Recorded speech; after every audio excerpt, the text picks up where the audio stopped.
나면서 못 걷게 된 이 한 사람의 치유 사건으로 인해서 많은 이들이 놀라게 됐고 많은 이들이 베드로와 요한을 주목하게 되었습니다. 나면서부터 못 걷게 된 이의 걸음걸이가 복음이었고 그의 찬송함이 복음이었고 그의 성전으로 뛰어들어감이 복음이었었죠. 이 모든 광경을 눈앞에서 목도한 이들은 정말로 베드로와 요한을 통해서 이제 하나님을 만날 수 있는 기회가 생겼죠. 베드로와 요한 또한 이 기회를 놓치지 않고 많은 무리와 함께 솔로몬 행각으로 모여서 거기서 복음을 증거했습니다. 그 복음의 중심 내용은 하나였습니다. 바로 너희 손으로 죽인 예수가 바로 메시아라고 하는 사실이었죠. 너희들이 무지해서 죽였지만 바로 하나님이 그를 살리셨고 그분이 정말 메시아다라고 하는 사실을 강조했습니다.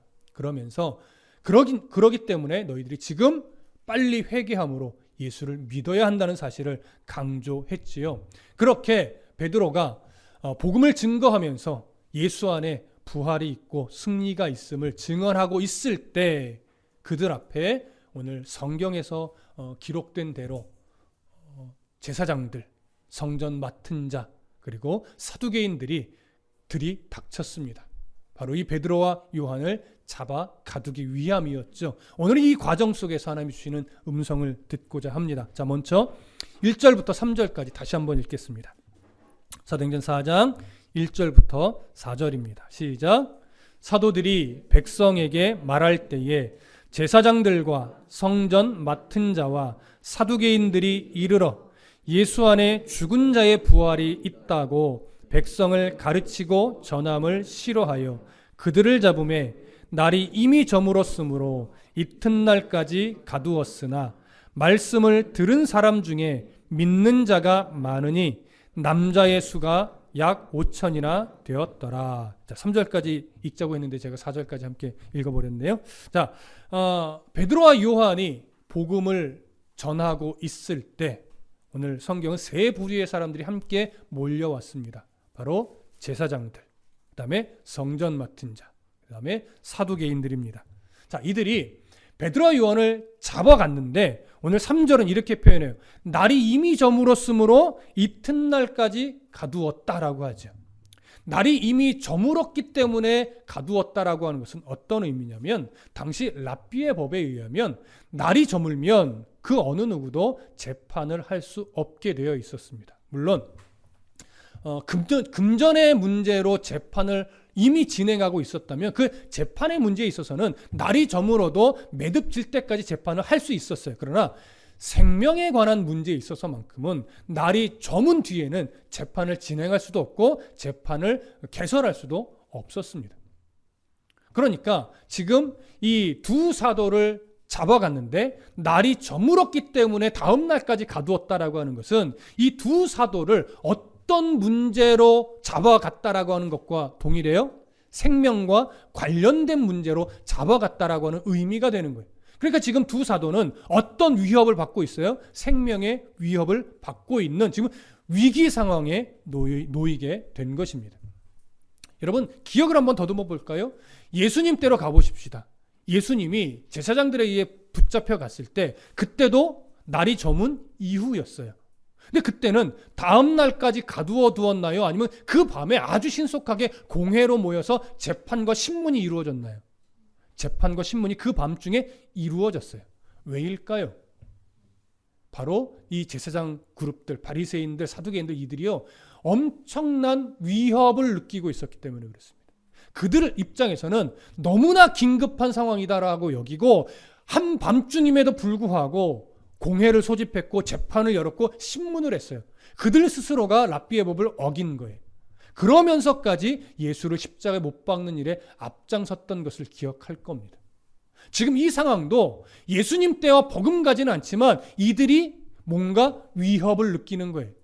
그래서 그날 밤에 재판을 진행하지는 않았지만 다음 날 아침까지 가두어뒀다가 가장 빠른 시간에 공회로 모여서 이 두 사도를 신문하게 되죠. 그 신문하는 내용은 이제 다음 주부터 살펴보게 될 겁니다. 자, 그러면 오늘 이 두 사도를 체포해 갔던 무리에 대해서 잠깐 살펴보시죠.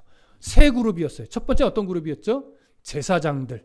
두 번째는 성전 맡은 자. 세 번째는 사두개인들입니다. 그러면 제사장들이란 지금 어떤 그룹을 이야기하는 것이냐? 제사장들이 많아요.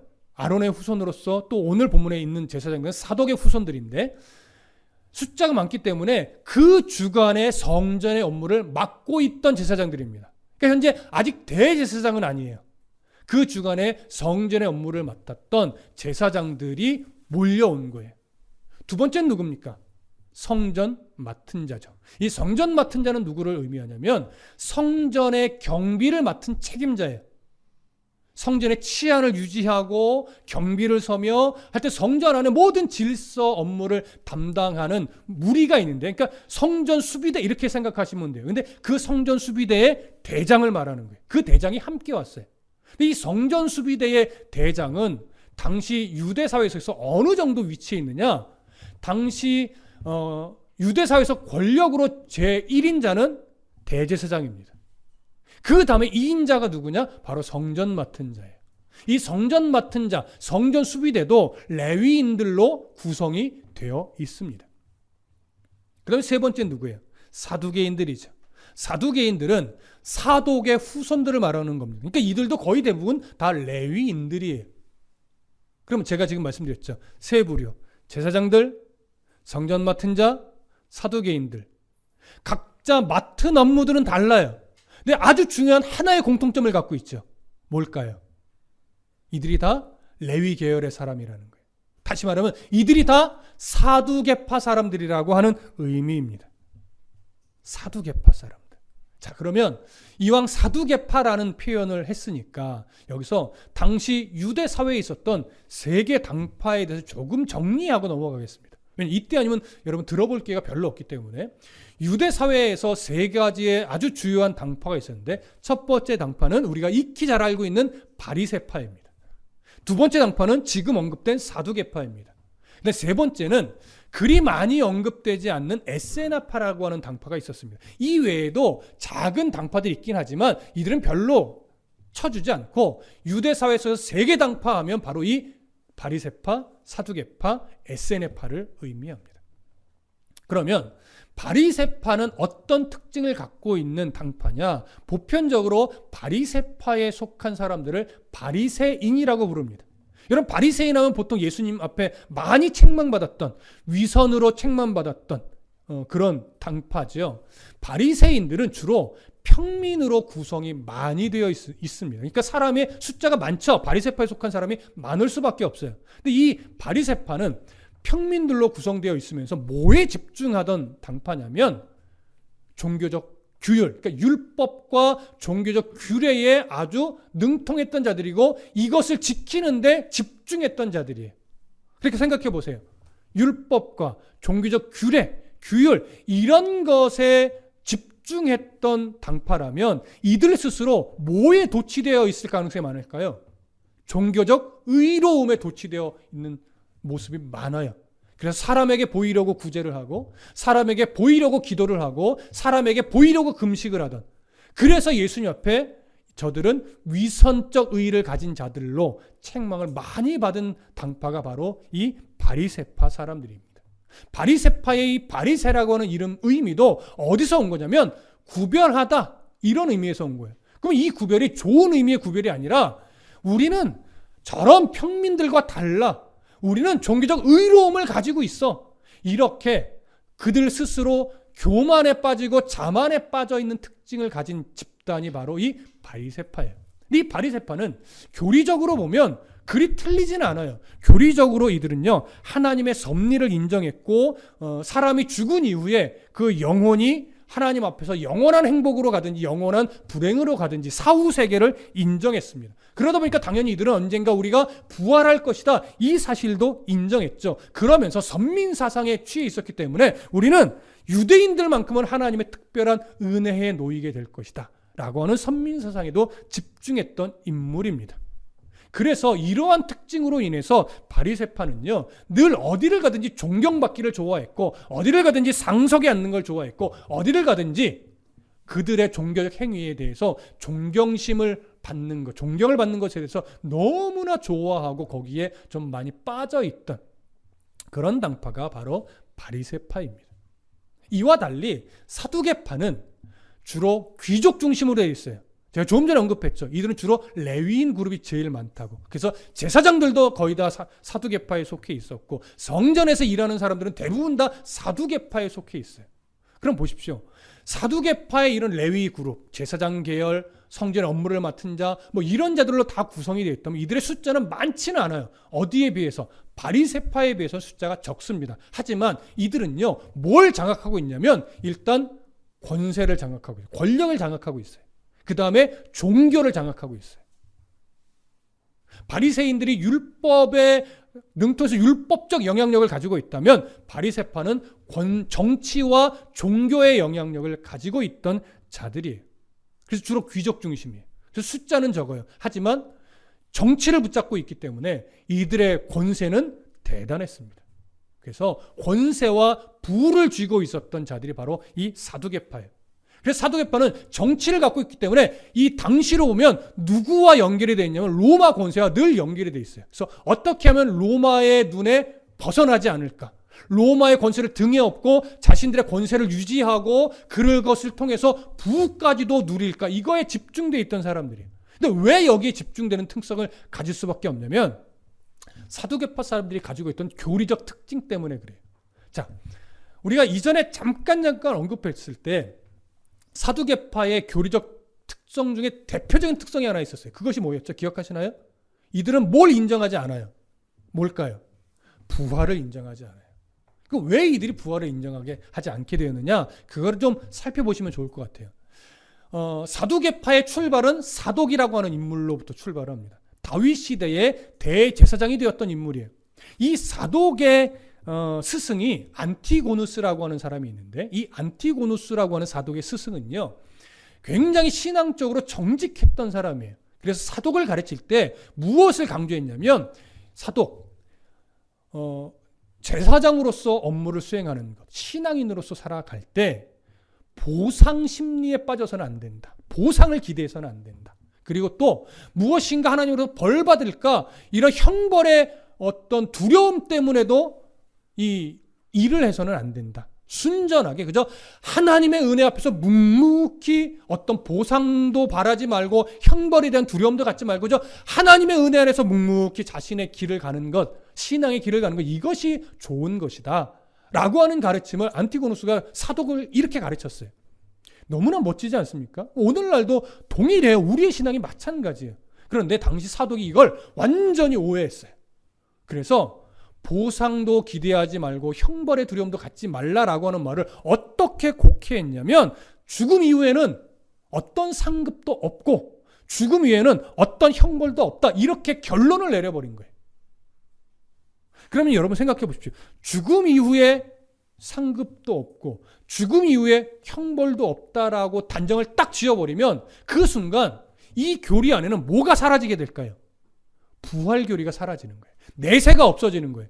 영혼은 그저 육체가 죽으면 영혼도 소멸해버리는 교리가 생겨날 수밖에 없어요. 그래서 사독 이후에 창시된 사두개파의 교리 안에는요, 부활을 인정하지 않고 내세를 인정하지 않아요. 영혼은 육체가 죽음으로 같이 끝나는 거예요. 그러면 당연히 죽음 이후에 내세, 영혼 이런 걸 인정하지 않으니까 그들은 뭐에 집중할까요? 현실에 집중하죠. 그래서 매우 현실적이에요. 그들에게 중요한 건 현실에서 잘 사는 것, 현실에서 권세를 누리는 것, 현실에서 기득권을 가지고 살아내는 게 가장 중요했어요. 그러니까 이것이 흔들리면 그들의 모든 것이 흔들리는 거예요. 그래서 사두개파 사람들이 가장 싫어하는 것이 뭐냐면 자신들의 이런 기득권을 흔들 수 있는 여러 교리나 여러 어떤 밀란, 반란 이런 것들을 가장 싫어했어요. 그래서 사두개파 사람들이요, 바리새파와 늘 교리적으로 충돌되고 늘 앙숙이니까 언제나 하나가 안 돼요. 늘 싸워요. 늘 견제해요. 근데 유일하게 사두개파 사람들이 하나의 일에만 힘을 합쳤어요. 바리새파. 그게 뭘까요? 예수님 잡아 죽이는 일에만 하나가 됐어요. 왜? 사두개파 입장에서 예수님의 가르침은 완전히 불편해요. 오히려 자신들의 이 교리적 위치나 자신들의 입지를 뒤흔들 것 같은 거예요. 근데 그것은 바리새인들의 입장에서도 마찬가지였어요. 그러다 보니까 이 앙숙인 두 관계가 예수님을 잡아 죽이는 일에는 하나가 된 거예요. 그런데 지금 예수님이 죽으시고 부활하시고 승천하신 이후에 두 사도가 성전에 있는 솔로몬 행각에서 많은 무리를 놓고 가르치는데 뭘 가르쳐요? 예수의 부활, 또 죽은 자의 부활을 가르쳐요. 자, 이 성전에 있었던 제사장들과 성전 맡은 자와 사두개파 사람들이 이 소식을 들었을 때 마음이 편할까요? 화가 일어날까요? 마음에 화가 일어나죠. 어디서 또 예수를 죽인 지 얼마 되지도 않았는데 또 예수가 가르쳤던 그것을 누군가 또 가르치는 거야 라고 화가 일어나죠. 그래서 그 이야기를 듣자마자 달려온 거예요. 자, 이제 또 당파 하나가 남았죠. 에스에네파입니다. 여러분, 에스에네파라고 하는 이름은 우리가 잘 듣지 않아요. 그 설교에서도 잘 나오지 않습니다. 왜냐하면 신약 성경에 거의 언급이 없어요. 그럼 왜 에스에네파는 거의 성경에서 언급이 없느냐? 그들의 특징이요, 매우 수도사적 특징을 갖고 있기 때문에 그래요. 그러니까 집단으로 일반 사회를 떠나서 자기들끼리 외딴 곳에 모여서 자기들끼리 무리를 지어 수도사적으로 살아가는 것이 이들의 특징인데, 왜 이들이 수도 생활을 하는 집단이 되었느냐면, 이들은요, 계율 준수에 있어서는 거의 완벽에 가깝게 지켜야 된다, 이렇게 여겼던 자들이에요. 그러다 보니까 세상의 모든 쾌락을 나쁜 것으로 정하고 그 세상의 쾌락과 분리시켰어요, 자신들을. 그러니까 세상의 사회를 아예 떠나버린 거예요. 그래서 자기들만의 공동체를 형성해서 자기들만 외딴 곳에서 집단 생활을 하면서 철저하게 규례를 지키며 살아가는데, 이 규례를 어느 정도까지 지켰냐면, 식단도 세례 요한과 동일한 식단을 가져야 된다라고 하면서 세례 요한처럼 광야에서 먹던 식단을 그대로 가져가요. 그만큼 이들이요, 굉장히 외골수적으로 규례를 지키는 일에 앞장을 섰는데, 전반적인 교리는 바리새파와 크게 다르지 않아요. 그런데 바리새파와 다른 것이 뭐냐면, 짐승을 죽여서 제사 지내는 걸 반대했어요. 그건 옳지 않다. 짐승을 죽여서 드리는 제사는 옳지 않다. 이렇게 그들 안에 교리를 만들어내니까 어디를 가기 싫어할까요? 성전을 가기 싫어요. 왜? 성전은 짐승을 죽여 제사를 지내니까. 그래서 성전을 가지 않고 그들은 따로 외딴 곳에 가서 자기들끼리 집단 생활을 하며 수도사적으로 엄격한 규율적으로 생활한 거예요. 그렇게 사회 속으로 들어오질 않으니까 예수님과 공공연히 이렇게 마주할 일도 없었고, 사도들과도 마주칠 일이 없었고, 그러다 보니까 신약 성경에 이들의 이름이 거의 거론되지 않게 된 겁니다. 하지만 유대 사회 속에서 이들은 거의 분리돼서 자기들끼리의 삶을 살았지만, 유대 사회 속에서 어찌됐거나 3대 당파하면 바리새파, 사두개파, 에스에네파를 언급하는데, 주요 당파는, 주축 당파는 누구예요? 바로 두 가지. 바리새파와 사두개파와 주축을 이룬 당파가 된 겁니다. 바리새파는 정치적인 힘은 없어요. 그러나 사람은 많아요. 그리고 율법과 규례에 탁월했어요. 그래서 정치적 힘은 없지만 나름 유대 사회 안에서는 큰 영향력을 발휘했습니다. 사두개파는 숫자는 적어요. 하지만 정치와 종교를 붙잡고 있어요. 그래서 매우 큰 영향력을 미치고 있었던 집단이었습니다. 하지만 늘 앙숙이었죠. 이렇게 바리새파와 사두개파 그리고 에스에네파를 정리하는데, 오늘 본문에서는 누가 툭 튀어나오는 거예요? 바로 사두개파 사람들이 툭 튀어나온 거예요. 성전에 있었기 때문에. 그래서 성전에서 이 두 사도가 부활교리를 가르치는 것에 화가 나서 급히 달려온 겁니다. 왜? 그들의 입을 막으려고. 자, 이런 배경적 지식을 가지고 2절을 보겠습니다. 2절 다시 한번 봅니다. 시작. 예수 안에 죽은 자의 부활이 있다고 백성을 가르치고 전함을 싫어하여. 자, 여기 싫어하다는 것이 화가 나서 어쩔 줄 몰라 하는 상태를 의미해요. 그러니까 지금 이 2절 안에 어느 당파의 특징이 고스란히 담겨 있어요? 사두개파의 특징이 고스란히 담겨 있어요. 바리새파는 이런 이유로는 싫어하지 않아요. 그러니까 지금은 사두개파가 이 소식을 듣고 화가 많이 난 거예요. 그래서 빨리 달려와서 두 사도를 잡아오게 가둔 겁니다. 자, 두 사도가 이 사두개파 사람들에 의해 붙잡혀서 감옥에 갇히는 걸 그 설교하는 중에 있었던 무리들이 눈앞에서 봤을까요? 못 봤을까요? 눈앞에서 당연히 봤겠죠. 근데 붙잡아가는 과정이 아주 공손하게 붙잡아갔을까요? 매우 험악하게 붙잡아갔을까요? 여러분, 매우 험악하게 붙잡아가요. 왜냐하면 본보기가 되어야 하거든요. 그래야 또 다른 사람들이 복음을 전할 때 무리가 모여들지 않을 수 있거든요. 그래서 매우 험악하고 무섭게 두 사도를 붙잡아 갔는데 놀랍게 4절은 뭐라고 증언하냐면 4절 함께 읽습니다. 시작. 말씀을 들은 사람 중에 믿는 자가 많으니 남자의 수가 약 5천이나 되었더라. 여기 말씀을 들은 사람들이란 것은 바로 두 사도가 잡혀가기 전 그 솔로몬 행각에서 그 설교를 들었던 무리 중에 남자만 5천 명이 바로 그 말씀을 듣고 복음을 수용하며 회개하고 예수를 믿게 되었다는 얘기예요. 여러분, 그 붙잡혀가는 장면을 보았음에도 불구하고 5천 명이나 회개하고 예수를 믿게 되었다라고 하는 것은 이건 엄청난 일이죠. 자, 두 사도의 공로일까요? 성령이 역사하신 결과일까요? 당연히 성령이 역사하신 결과입니다. 무엇을 증언하는 거냐면 그 어떤 권세도, 그 어떤 세력도, 그 어떤 두려움도 하나님께서 일하시는 복음의 확장은 막을 수 있다 없다? 막을 수 없다. 여러분, 붙잡혀가는 두 사도, 마음에 두려움이 있을까요, 없을까요? 두려움이 없다는 건 말이 안 되죠. 두려움이 있었지만 그것으로 인해서 벌벌벌 떨었을까요, 떨지 않았을까요? 여러분, 떨지 않았어요. 왜 떨지 않았느냐? 그 안에 성령으로 가득 차 있었고, 그들이 담대히 전했던 복음은 자신들의 의지도 물론 들어가 있지만 성령이 이끄심에 순종하여 입을 열어 외쳤던 것이기 때문에 그렇습니다. 그래서 마음 중에 사람이기 때문에 두렵지만 그것으로 인해 벌벌 떨며 가지는 않았어요. 두렵지만 담대하게 갔죠. 왜? 이 순간도 성령이 함께 하시고 모든 상황을 성령 하나님이 이끌어 가실 것을 그들은 신뢰하고 있었기 때문에 가능했던 일입니다. 그러니까 이 두 사도도 성령을 바라보고 있었고, 남자만 5천 명이라고 하는 이 사람들이 그 가운데 그 설교를 듣고 붙잡혀가는 이 상황을 다 목도했음에도 불구하고 예수를 믿게 됐던 것은 그 모든 무리 안에도 성령의 역사가 있었기 때문에 그랬었던 것입니다. 여러분, 그 성령의 역사, 자, 초대교회 때만 활발하게 움직인 역사일까요? 지금도 여전히 활발하게 움직이시는 성령의 역사일까요? 지금도 활발하게 움직이시는 성령의 역사입니다. 이 성령의 역사는 언제까지 지속이 될까요? 예수님 다시 오실 때까지.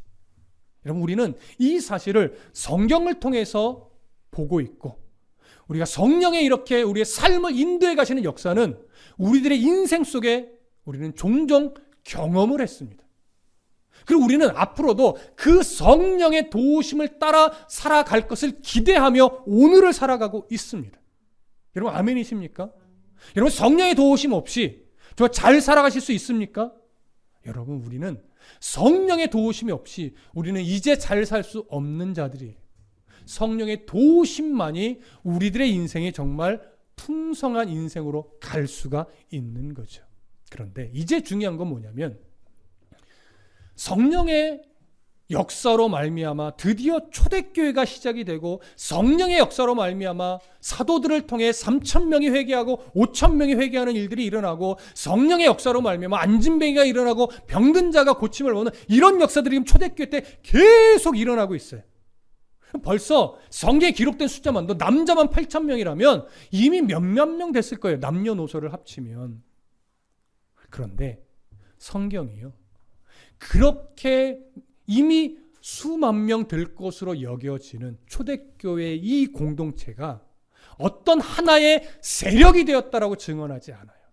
뭔가 조직화되고 하나의 세력이 돼서 그 유대 사회가 무시할 수 없는 하나의 힘이 되었다, 이렇게 증언하지 않아요. 사도들을 통해 수천 명씩 회개하고 공동체 안으로 들어왔고 기독교인이 됐고, 거기서 막 치유의 역사가 일어나고 안진뱅이가 일어난 일들이 일어났지만, 여전히 두 사도는 기득권자들에 의해 붙잡혀가서 재판을 받고 신문을 받고 고통을 받는 이런 일들의 연속이었습니다. 그 놀라운 건 그러한 박해와 그러한 핍박이 지속되었음에도 불구하고 여전히 복음의 확장은 지속됐어요. 왜 그러느냐? 복음의 확장은 사람을 도구로 사용할 뿐이지 누가 일으키는 역사예요? 성령이 일으키는 역사이기 때문에 그렇습니다. 그래서 사도행전은 베드로, 요한, 또 바울, 다른 사도들 여기에 초점을 맞추지 않아요. 잘 보시면 초대교회에 시작되는 이 성령 강림의 역사에서는요, 주로 베드로의 초점을 많이 맞춰줘요. 그래서 베드로가 이렇게 주축이 돼서 쭉 끌고 가다가 베드로에 대해서 뭔가 매듭이 없이요, 베드로가 슬며시 사도행전의 기록에서 그냥 사라져요. 뭔가 매듭이 없어요. 그러면서 이제 사도행전은 다시 누구를 등장시킬까요? 바울을 등장시키죠. 그래서 바울을 통해서 이제 복음의 역사를 이방 땅으로 확장을 시켜요. 그래서 안디옥에서부터 출발한 1차 전도여행, 다시 돌아오자마자 2차 전도여행, 그러면서 다시 3차 전도여행 하면서 로마로까지 가는 과정을 쭉 기록하는데, 이렇게 복음을 이방 땅에 전하면서 이방 땅에 교회를 세워갔던 바울의 역사를 쭉 기록하면서 이제 뭔가 사도행전이 끝날 무렵에는 그래서 바울이 이러했더라 라고 하면서 뭔가 매듭을 지으면 참 좋을 텐데, 바울도요 사도행전 끝으로 쭉 가면서 뭔가 매듭이 없이 그냥 슬며시 사라져요. 왜 그럴까요? 사도행전은 사도들이 주인공이 된 역사가 아니라 성령이 주인공이 되신 역사이기 때문에 그렇습니다. 그저 사도들은 성령께서 이끌어가는 복음의 확장 역사에 한 모퉁이 도구로서 쓰임 받은 것에 충분한 거예요. 그러니까 그들은 쓰임 받고 살며시 그 역사에서 사라지는 거예요. 그것이 그들의 역할이에요. 그렇게 복음은 성령에 의해 확장되어져 왔고, 그러한 성령의 역사는 지금도 우리 가운데 진행되고 있고, 앞으로 예수님 이 땅에 오실 때까지 복음의 역사는 그렇게 진행이 될 겁니다. 여러분, 기독교 역사, 세계 역사를 잘 보시면 기독교가 하나의 세력화됐을 때 어떤 일이 벌어지나요? 부패했습니다. 타락했습니다. 기독교가 하나의 세력화되고 마치 국교화되기 시작하면서 기독교는 수많은 타락과 또 실수와 때로는요, 죄송합니다, 만행까지도 저질렀어요. 부인할 수가 없어요. 근데 성경에 기록된 기독교 역사는요, 절대 기독교 공동체가 세력화되지 않았습니다. 그저 삶으로 들어가서 거기서 복음의 꽃을 피우고 한 영혼이 주님을 만나서 이제 변화된 삶을 살아감으로 말미암아 그들을 통해서 복음이 또 확장되는 역사가 일어났을 뿐이지, 복음이 기독교인들을 세워서 그들로 인해서 하나의 세력이 되지 않았단 말이에요. 근데 오늘날 한국 교회도 이 경계선에 늘 서서 왔다 갔다 하는 것 같아요. 여러분, 기독교가 세상 속에서 좋은 영향력을 발휘해야 되는 건 맞습니다. 근데 기독교가 또 세력화되면 거기서는 분명히 하나님이 기뻐하지 않는 나쁜 영향력이 생길 거예요. 성경에서 발견하는 건 늘 그런 겁니다. 그죠? 교회, 성도, 목회자는요, 기독교란 이름으로 세상 속에서 하나의 세력을 이루어내는데 목표를 두는 것이 아니라 그저 목회자로서 자신이 하나님의 성령이 이끌어가는 역사에 그저 한 모퉁이만 잘 감당하면 돼요. 교회, 성도 마찬가지예요. 그런데 우리는 그렇게 성령 하나님이 끌어가는 세상의 역사 속에 한 모퉁이를 감당하는 것에 감사하고 만족해하며 살아가야 되는데, 이런 우리들의 믿음의 태도를 뭐가 방해할까요? 두려움, 또 환경, 상황, 또 욕심, 이런 것들이 그런 태도를 방해하는 거예요. 세상이 녹록하지 않잖아요. 성도들이 힘겨운 삶을 보기 시작하면 참 안타까울 때가 너무나 많아요. 왜? 목회자로서 도와드릴 수 있는 게 없으니까. 그런데 문제는 그러한 상황에 매여서 두려움을 갖기 시작하면 성령의 이끌어 가시는 인도하심을 잘 못 보게 돼요. 그러니까 말씀이 늘 우리한테 일깨우는 건 뭐냐면, 환경이 어렵고 현실이 무겁고 나의 어떤 소망과 야망이 있는 것도 다 알지만 그것이 누구 아래에 있어야 되냐면 성령의 인도하심 아래서 그것이 쓰여져야 되는데, 인간의 욕심은 자꾸 성령의 인도하심 위에 그것을 두는 거예요. 그러니까 성령 하나님으로 인해 우리가 안정감을 누리지 못하고 이런 상황 때문에 두려워하고 저런 여건 때문에 걱정하고 이런 것들이 휩싸이고 또 우리가 이루고 싶은 욕심이 하나님의 뜻보다 더 위에 있으니까 우리가 세상 속의 성공을 위해서 신앙은 한참 뒤로 미뤄두는 경향이 너무나 많은 거죠. 그것이 우리가 속는 거예요. 사도들은 끊임없이 성경에서 사도들을 통해 우리에게 보여주는 것은 뭐냐면 그들이 복음에 합당한 삶을 살아내면서 복음 때문에 기꺼이 감옥에 갇힐 수 있는 자여서 기뻐했다라고 하는 것이죠. 여러분, 이런 기쁨 가질 수 있겠습니까? 내가 예수를 위해 복음을 위해 하나님의 자녀다운 삶을 살기 위해서 기꺼이 내가 그것을 포기하고 내가 잡을 수 있는 것을 포기하고 성도로서 내가 빡빡한 인생을 살아갈 수 있는 기쁨. 여러분, 이거 사실 말이 쉽지요. 그런 기쁨 선택하고 싶은 사람 아무도 없어요. 잡을 수 있으면 잡는 게 좋고 누릴 수 있으면 누릴 수 있는 게 좋죠. 그런데 우리의 분별력은 어디로 가야 되냐면 이걸 잡는 게 하나님이 기뻐하는 거냐, 이 분별이 필요한 거예요. 저 산에 오르는 게 하나님 기뻐하는 걸음 중에 있는 거냐, 충분히 내가 오르려면 오를 수 있고 잡으려면 잡을 수 있는데 하나님이 기뻐하는 것이 아니다라고 하나님의 마음을 주었을 때 그때 과연 그 잡을 수 있는 걸 포기할 용기와 그 오를 수 있는 길을 포기할 용기가 있느냐라고 하는 거죠.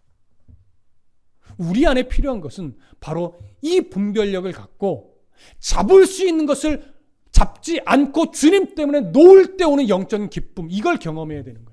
내가 오를 수 있어요. 근데 주님이 싫어하는 거야. 그럴 때 그 오르기를 기꺼이 거절할 수 있는 기쁨.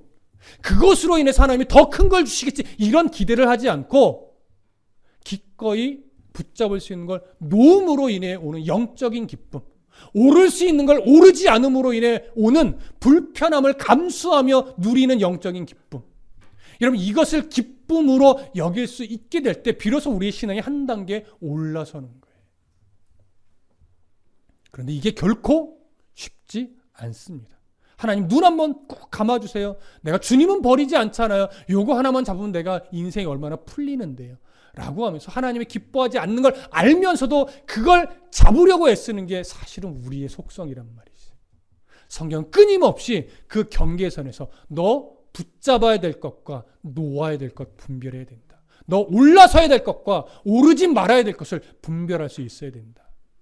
너의 만족과 유익을 위해서는 붙잡아야 되고 올라가야 되겠지만 신앙의 성장과 성숙한 그리스도인으로서의 살기 위해서는 그걸 붙잡으면 안 되고 거기로 올라가면 안 된다.